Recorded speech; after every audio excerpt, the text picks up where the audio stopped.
Mga kababayan, isang mapagpalang araw po ng Biyernes, August 21 na po, 2026. Meron ho tayo ngayon na pinaka-latest na weather update sa lagay ho ng ating panahon.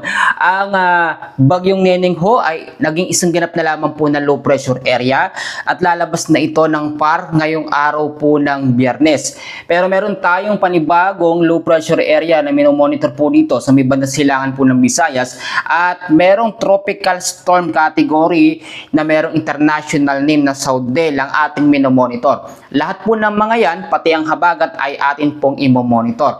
Pero bago po tayo magpatuloy, hindi naman po masasayang ang inyong pag-share at pag-like ng ating update. Sinisigurado ko po yan. Ako po umalis kay Francis, lagi niyo po akong kasama sa anumang oras sa lagay ng ating panahon. So simulan po natin ngayon. Pansamantala pong humina ang habagat at magandang balita ho ito para sa atin dahil po sa tinatawag natin na monsoon break. So, ang monsoon break, ito yung pansamantalang paghina o pagkawala ng habagat kapag walang sama ng panahon na hahatak o bagyo dito nga po sa southwest monsoon. Kung mapapansin nyo, ito po, napasensya na ho kung medyo maliit yung TV natin. Pag medyo nakaano tayo, palakihan ko po. Kitang-kita nyo naman po, medyo clear tayo dito sa kanlurang bahagi ho ng ating bansa. Bukod kasi sa monsoon break, medyo nagbago rin ang direksyon po ng hangin ng habagat, no? Medyo lumis ng konti dito, kaya pansamantala tayo nakakaranas ng medyo magandang panahon. Samantalahin na ho natin. Pero ngayon, tignan muna natin, no? Ito pong dating bagyong Neneng ay meron pong lokasyon na 450 kilometers north of Itbayat, Batanes. Lalabas na po ito, no, ng PAR ngayong araw po ng Biyernes. Pero ito, tingnan natin, meron tayo dito nga panibagong low pressure area. At ito pong LPA na ito ay meron pong lokasyon na 1,725 kilometers east of northeastern Visayas at malapit din sa northeastern Mindanao. So, ito namang LPA na yan, inaasahan na madedevelop po ito bilang tropical depression pero hindi po papasok ng ating Philippine Area of Responsibility. Ang magiging kilos nito ay almost stationary. Ibig sabihin nun, hindi ito gagalaw sa kanyang pesto hanggang sa bumalik ho sa pagiging low pressure area. Ito naman po ang tinatawag natin na Tropical Storm Saudel. Yan po, international name po yung Saudel, ha? Huwag po kayo maguguluhan. Kahit anong pangalan, hindi alphabetically, basta international name ng bagyo, pwede ho. Pero kapag ito ay nakapasok sa loob ng ating Philippine Area of Responsibility, tatawagin bagyong Obet. Meron pong lokasyon, ito nga pong Tropical Storm Saudel na 2,785 kilometers east of Eastern Visayas. Meron po itong lakas ngayon na umaabot sa 75 kilometers per hour at merong bugso na umaabot po sa 90 kilometers per hour. Ang pagkilos ho niya pa northwestward sa bilis po na 25 kilometers per hour. Ganito po ang senaryo. Ito pong tropical storm Saudel ay nakikitaan po ng chance na magiging typhoon hanggang sa pinakamalakas, no, super typhoon. Pero doon sa ating forecast intensity sa track ho niya, ay ito ay lalapit po, no, dito po sa silangang bahagi ng extreme northern Luzon. Bagamat sa ngayon may chance itong pumasok sa PAR, may chance rin pong hindi. Dalawang senaryo ho yan, depende kapag lumapit na ho siya dito. Pero ganito po, hindi man siya pumasok o pumasok sa loob ng PAR, palalakasin naman po ng tropical storm Saudel ang epekto ng habagat o southwest monsoon. To be exact, by next week, simula Monday hanggang sa mga susunod po ng mga araw. So, may ilang araw tayo itong nalalapit na weekends. Medyo mas magiging okay ang ating panahon. Sasabay po sa weekend ang habagat o southwest monsoon. Pero i-take note ho ninyo na hindi pa nawawala ang habagat. Nandyan pa rin, no? Hanggang September pa po ang habagat. Humina lamang siya.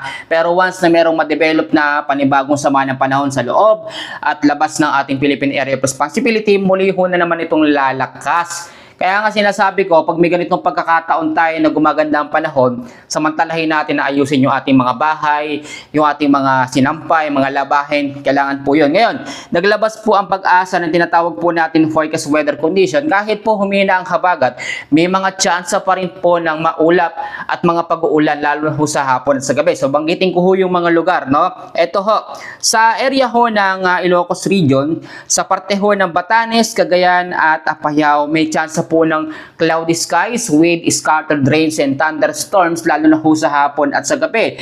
Etong habagat ho kasi, no, ay nagbabago din yung ikot nito kahit po hindi ito hinahatak o pinapalakas ng mga bagyo ngayon. Kahit yung tropical depression, yung bagyong Neneng, mahina naman na hindi masyado nahatak ang habagat. So mga direksyon ng hangin nitong habagat, nakakaapekto sa paglakas niya. Sa area po ng Metro Manila, nalalabing bahagi ho ng Luzon, ay apektado din ng habagat o southwest monsoon. Dito po sa silangang bahagi ng Visayas at silangang bahagi ng Mindanao ho, no, ay may mga banta po ng localized thunderstorms. Ang local thunderstorms natin, hindi ito masyadong maramdaman, pero pag nagpaulan ito, malabugso ng bagyo din po, no? Merong mahina na umaabot ng 30 minutes hanggang 45 minutes yung grabing ulan ho yun. Merong severe thunderstorms na umaabot po ng 1 hanggang 2 oras at yun po ay sobrang tindi po talaga. Pero karaniwan kapag meron tayong habagat, malimit yung epekto ng mga local thunderstorms, lalo po sa Visayas at sa Mindanao. May mga area dito sa may Bohol, ilang parte ng Mindanao, sobrang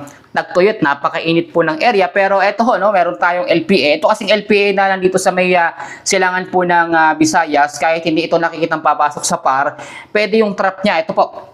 Tignan niyo po mabuti, ito yung pinaka-trapping extension po ng ulap ng low pressure area na yan. Katamtaman po yung chance para maging bagyo ha. Pwedeng dumikit yan dito sa Eastern Visayas at sa Mindanao. So may chance na ng mga pag-ulan dyan, inaasahan sa mga susunod po na mga araw. Ngayon naman, tulad na aking sinabi, ito pong tropical storm, Saudel, ay inaasahang lalakas sa pagiging typhoon. Nakita natin yan sa tinatawag na forecast intensity nito. Pwede nyo kong i-check din na palalakasin itong habagat at ito naman po ay posibleng magkaroon ng direktang epekto sa silangang bahagi po ng extreme northern Luzon. So, ibig sabihin ito, lalakas ulit ang habagat sa kagaya ng mga nakaramang araw. So, mga pag-uulan ulit. Kaya hanggat medyo mahina pa, kailangan yung mga low-lying areas, mga bahaing lugar, maglinis ho tayo ng paligid para yung mga tubig, yung mga baradong kanal, linisin ho natin, mag-asikaso tayo. Ito hong mga update natin is warning na rin at magpapaalala po sa inyo sa mga paparating po na sama ng panahon. Ako po talaga mga kababayan, tinututukan ko po talaga ito, halos ilang oras na lamang po ang tulog natin kapag ganitong tag-ulan. Sacrifice po para sa mga kababayan natin and na-appreciate ko naman po yung mga comment po ninyo. Summarize natin, pangunahing weather system pa rin po, habagat o southwest monsoon, nandiyan pa rin sa may kanlurang bahagi ho ng ating bansa, medyo humina lamang siya, pero inaasahan by next week, Lunes, simula Lunes, ay mararamdaman ulit natin ng unti-unting paglakas ito dahil sa bagyong Saudel. At pangalawa, ito pong LPA, meron tayo dito sa silangan ng Visayas, may bagyong Saudel, yung Neneng naman naging LPA na.